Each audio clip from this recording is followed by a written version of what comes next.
Hello everyone, I'm Lorelei, a 70-year-old woman who had the privilege of living a long and fulfilling life, grateful for every precious moment. It is a surprise to find myself writing at this age because throughout my life I have been surrounded by the best of people. Life's unexpected, you know. So here I am sharing a slice of my story. It all started with a phone call from my granddaughter Colleen 6 years ago. It had been only a few months since my husband's passing and I was not prepared for what was coming next. Grandma, it's Colleen. Colleen, what is the matter? You sound distressed. Grandma, it's Mom and Dad. The hospital just called. I'm freaking out here. Oh my goodness, slow down, dear. Take deep breaths and tell me everything you know. I got a call from the hospital. They said Mom and Dad were in a car crash. I don't know the details, but we need to get there. Okay, take a deep breath, Colleen. We need to gather information first. Did they say how serious it is? No, they just said they are in critical condition. I can't lose them, Grandma. What if something terrible happens? We don't know anything yet. We will face this together. Now get ready and I will come over so we can head out to the hospital together. I'll be right by your side. After telling Colleen we would face this together, I meant every word. The weeks that followed were the darkest I had ever known. My son-in-law and daughter fought hard, but the hospital struggle seemed endless. Watching my own daughter slip away was unbearable, a cruel reversal of the natural order. I should have been the one to go first. But the real challenge was for Colleen, a mere 15 years old, a fresh sophomore in school. We leaned on each other during those rough weeks, holding on to whatever comfort we could find. The days were sad and the nights felt endless. After the funeral, Colleen stayed with me. We decided it was best for her to move in, and soon after I legally took guardianship of her. Those were tough times, you know. We were mourning, grieving, and trying to pick up the pieces of a life that had changed so suddenly. The money that my daughter and son-in-law had left behind went into a fund for Colleen. Colleen had a rough time in high school. She rebelled a bit, staying out late, dressing boldly and being a bit wild. I understood she was coping with everything in her own way. As her guardian, I had to be both grandma and mom. I had to set rules, keep things in order, and provide a motherly presence. It was not easy, but I did my best. We faced challenges, but there were also happy moments. I attended her school events, took photos at her prom with her boyfriend Josh, and tried to be there for her. While I could not replace her mom, I wanted to offer support and guidance. I vividly recall the conversation I had with Colleen after she graduated from school. It was a moment filled with mixed emotions. Colleen was uncertain about what path to take next. We sat down and I assured her that she had time to figure things out. Colleen, we need to talk about your future. Ever thought about what kind of job you would like? Yeah, Grandma. I like taking photos and writing stuff. Maybe something creative? Great. There are classes for that in college, you know, to improve your skills. Well, Grandma, I've been thinking I'm not sure about college. Maybe I want to work for a bit first and see where life takes me. Oh, that's a big decision. College just seems like too much right now. I think I'll learn more by living life. I want to move out and be on my own. Huh, I see. It's important to follow your heart. But honey, have you thought about how you will make money? Yeah, I'll look at part-time jobs, maybe doing some freelance photo and writing stuff. I thought it through. I have some money saved up that Mom and Dad left me. I'll use that until I find a job. And yeah, I forgot to mention, I will probably relocate when Josh gets his acceptance letter. We want to move in together. Moving in together is a significant step. Make sure you're prepared for all the changes. I know, Grandma. Josh and I have talked about it. After Colleen moved out, our home felt a bit lonely. I worried about her as she went through different phases. She tried living with Josh, broke up with him, dabbled in photography, and eventually decided on a 6-month cooking diploma. Colleen explored various paths to figure out what she wanted in life. We mostly talked on the phone during this time. She needed space to navigate being an adult, and that's okay. Many young adults go through ups and downs to discover themselves. We would see each other during holidays like Thanksgiving and Christmas, cherishing those moments. But most of the time, Colleen was out there facing life's challenges on her own. It was a year ago when Colleen turned 20, and I wanted to make her birthday special even though we were miles apart. So I booked a bouquet of flowers, got it sent to her apartment, and gave her a birthday call. "Hey, honey, happy birthday. Did you like the flowers I sent you?" "Yeah, they were great, Grandma." "I'm glad. I'm missing you. What did you do today?" "Well, nothing much, Grandma." "Did you get yourself a cake and celebrate with your friends?" "Yeah, we met up and we had cake. It was a small party." "Well, I hope you stayed away from alcohol. You were still 20. One more year to go." "Actually, Grandma, I wanted to talk to you about something." "Of course, sweetheart. What's on your mind?" "Grandma, I've been feeling a bit lonely lately. I miss being around family. And I was thinking about coming back home and moving in with you. What do you think?" "Oh, honey, I would love to have you back. You're always welcome here." "Yeah, I've been feeling a bit lost. I think being back home with you will make things better." "I completely understand, sweetie. You don't have to go through it alone. I will see you soon then." After that call with Colleen, my heart swelled with concern. She mentioned feeling lonely, and it got me worried. Perhaps the city life had taken its toll on her. At the same time, I was excited at the prospect of having her back home. A few weeks later, Colleen decided to move back home. The day she arrived and when she walked through the door, she seemed different. Quieter, more reserved. Life in the city had left its mark on her. After some days when she had settled, I decided to have a heart-to-heart conversation with her. "Colleen, we need to talk. I've noticed you've been quiet and distant. Is everything okay?" "It's just, Grandma, life has been tough." "Sweetheart, I'm here for you. If you're feeling overwhelmed, maybe seeing a therapist could help." "No, Grandma, really, I don't need a therapist. It's not like that." "Then what is it, dear? You can tell me anything." "Okay, here goes.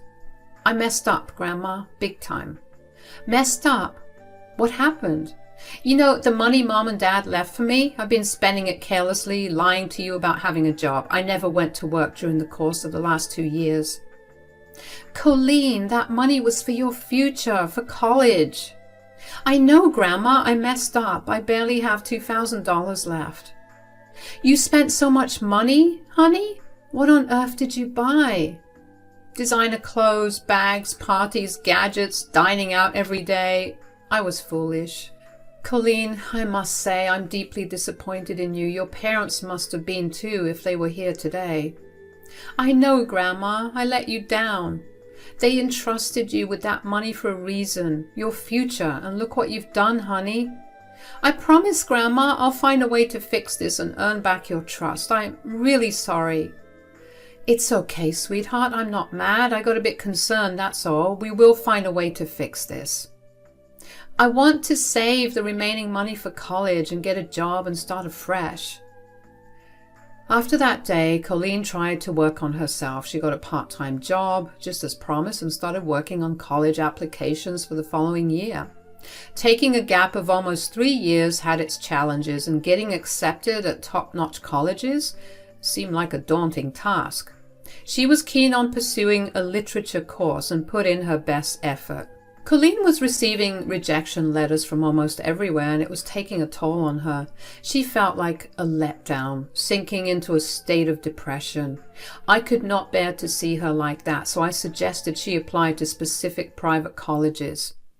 I had an ulterior motive, and I will keep the details vague.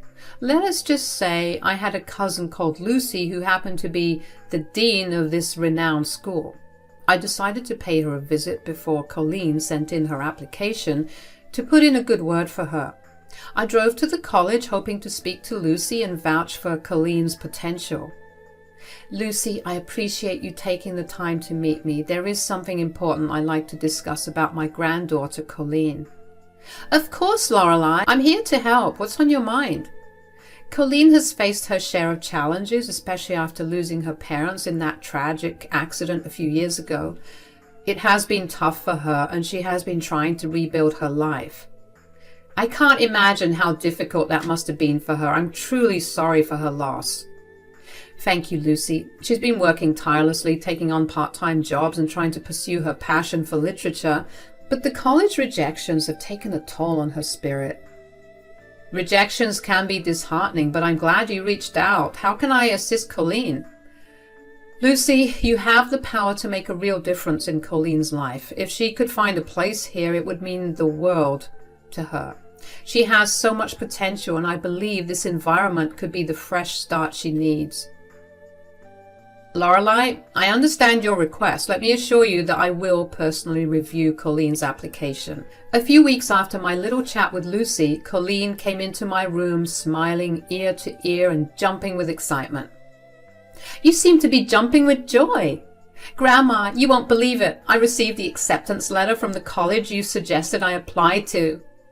Oh, sweetheart, that is fantastic news. I'm so proud of you. Grandma, I can't believe it either. I got the acceptance letter in the mail today, and I could not wait to share the news with you. This feels like a dream come true. Well, you know, I've been struggling with money a bit. The part-time job was not enough, and the tuition is becoming a bit overwhelming. I was wondering if you could help me out with my tuition. Colleen, I want you to focus on your studies and not worry about financial stress. I'm going to help you with your tuition. After Colleen began her college journey, she opted to stay with me. Given the close proximity of her college to my place, just a 30-minute commute. However, as much as I was delighted to have her around, things took an unexpected turn. Colleen started changing, and not for the better. She became rather aggressive and disrespectful. She would toss her laundry my way, completely disregarding the shared responsibilities we used to have. One evening, after her late-night college party on a weekday, I confronted her about it. It was then she crossed the line, deliberately pouring her scalding cup of tea on me. It was as if she had become a completely different person. To add to the chaos, within 2 months, she introduced me to her new boyfriend, Carl. Now, Carl was something else. He would stroll into my house without a simple greeting, overstaying his welcome. They never bothered asking for permission. They just assumed it was okay. They would even order me to cook for them, as if it was my obligation. One night, it was getting late and Colleen had not returned home. I tried calling her repeatedly, growing more anxious with each unanswered call. The worry kept me up late into the night, and finally around midnight she walked in, accompanied by Carl. Colleen, where have you been? I was so concerned about you. And why is there blood on Carl's hand? Is everything okay? Leave us alone, Grandma. It's none of your business. And by the way, go and fetch me the first aid box. No, you need to tell me what happened. Are you hurt? Just let it go, old woman. Colleen and I were having fun at the campus and I got a bit hurt. Fun at the campus? What kind of fun involves blood? Tell me now, Colleen, or I'll have to ask you to leave my house. Okay. So the campus was quiet and we sneaked past security. We were just having fun, swinging some bats around, and we might have accidentally hit some glass windows and broke them. Oops. So you vandalized the property? Colleen, this is unacceptable. And you find it amusing? Chill, Grandma. There were no cameras around and we were wearing masks and baseball caps the whole time. I had my hair up in a bun under the cap. I would pass for a guy. That is reckless behavior, Colleen. You should take responsibility for it. Yeah, take responsibility, Colleen. Maybe you need to chill. Well, maybe I will call up and leave them an anonymous tip. You are a weak old woman who does not have the guts to do any of that. Anyway, we're going to my room. I could not believe the person Colleen had turned into. It felt like she was slipping away, becoming someone I did not recognize. The joyful granddaughter I once knew was now replaced with someone distant and unpredictable. I felt torn between contacting Lucy and telling her about Colleen's recent escapades and, on the other hand, protecting Colleen like we were wearing masks and baseball hats, hiding from the truth. I decided not to confront Lucy and expose Colleen immediately. Instead, I needed a way to make her realize the gravity of her actions. The next day, a Saturday, I had plans to visit a friend for dinner. The evening went surprisingly well, and my friend and I enjoyed a lovely dinner, catching up on life and sharing laughter. It was a brief escape from the growing concerns I had about Colleen. When I returned home, it was already late, around 10 p.m. As I approached my house, something caught my eye. 4 suitcases were neatly arranged on the sidewalk in front of my home. Confused and concerned, I wondered what had happened. I cautiously opened one of the suitcases and found my clothes packed haphazardly inside. I stepped into the house and found Colleen and Carl snuggling on the couch watching TV without a worry in the world. "Colleen, what on earth happened here? Who packed my suitcases and left them outside?" "Oh, those. Consider it your eviction notice, Grandma. I've had enough of you cramping my style." "Eviction? This is my house, Colleen. What has gotten into you?"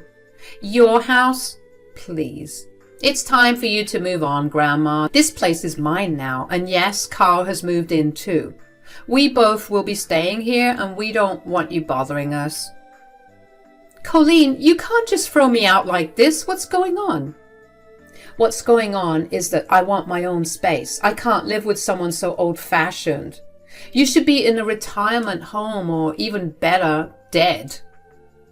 "Colleen, your parents would be ashamed of the person you have become if they saw this." "Can you just leave? No one wants to listen to your old person shit anymore. This house belongs to us now, and right now we want to watch TV in peace." "You know, Grandma, it is amusing how you believed you could control everything, but guess what? I have this house now. You have already footed the bill for my college, and thanks for that, by the way." "Colleen, why are you doing this? We can talk about it and work things out."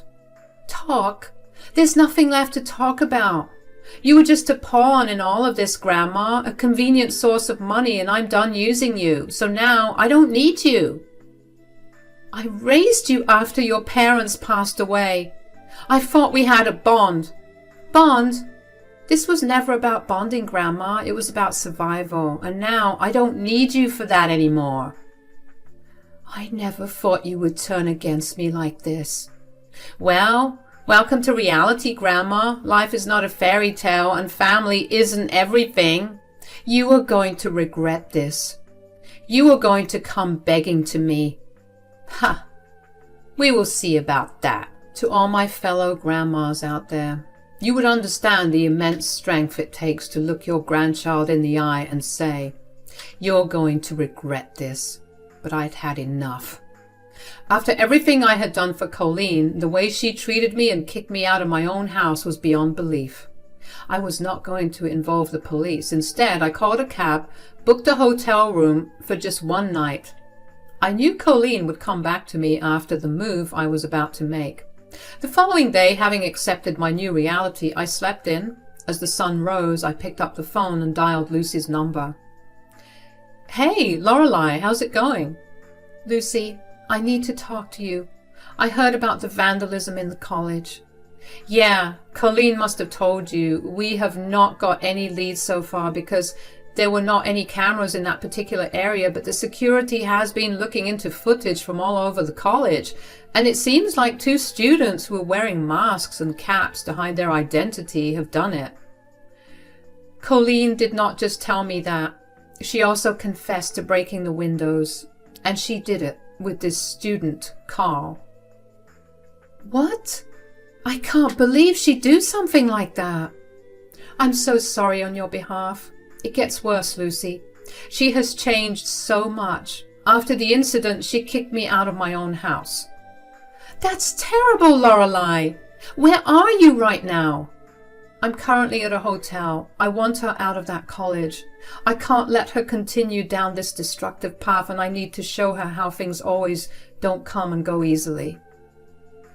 Lorelei, vandalism is a serious offense. She is going to face many more consequences for that. But for starters, consider her and Carl out of the college. Thank you, Lucy. She needs a wake-up call, and I hope this is it. After calling Lucy, I sat in the hotel room waiting for things to unfold. I extended my stay just in case, unsure of what would happen next. During that time, I reflected on where I might have gone wrong. Colleen was my granddaughter, and I loved her, but at 21 she was a young adult capable of discerning right from wrong. This was not some rebellious teenage phase she was going through. I had forgiven her when she lied about having a job and spent all the money her parents left behind on luxurious things. I even decided to pay for her college tuition, hoping to provide her with a brighter future. Yet despite all I had done for her, she chose to torment me in my own house, eventually kicking me out just so her boyfriend could move in. As I was reflecting, my phone started ringing, and it was obviously Colleen. I cleared my throat and answered her call. Grandma, why would you do this? Carl and I were told today that we were kicked out of college. I know it was you who ratted us out. Well, you brought it upon yourself, especially after you threw me out of my own house. But Grandma, you know, I got rejection letters from everywhere else. This was my only chance. What am I going to do now? I don't even have enough money. I needed that degree for a job. I don't want to be stuck working at Starbucks forever. You should have considered your choices earlier, and there's more to it. Let's just say I pulled some strings to get you accepted in the first place. What? Did you talk to someone to put in a good word for me? Yes, and look at how you have let me down. Grandma, I can't believe this. You have ruined my future. Even Carl is furious with me. I helped you pave the way for your future by paying for your tuition. You decided to waste it all on your own. Now I plan to return home in 2 hours. I expect you to be out by then. What's next? Are you going to call the cops, huh? You have seen what I'm capable of. If you're up for taking a risk, go ahead and find out. Okay, let's calm down. Carl and I will pack our things and leave. 2 hours had passed, and as I pulled up to the house, I noticed Colleen and Carl on the sidewalk, their bags packed, waiting for the taxi. The air was thick with tension. Well, it seems you're ready to go. Yeah, thanks to you. You know, on top of everything, we have to do community service. Thanks a lot for making my life a living hell. We have to face the consequences of our actions, Colleen. We are heading to my parents' place for a while. They'll help us figure things out, unlike you. You both are very ungrateful. Well, try not to torment them as much as you tormented me. I am living alone now. My thoughts often drift to Colleen. She's an adult responsible for her own decisions. It can be challenging, especially when you're older, trying to be understanding with someone so much younger. You strive to be the bigger person, but everyone has their limits. Worry creeps in, but I remind myself that she has made her choices. Colleen is no longer my responsibility, and I wish her the best to deal with the world, especially with the attitude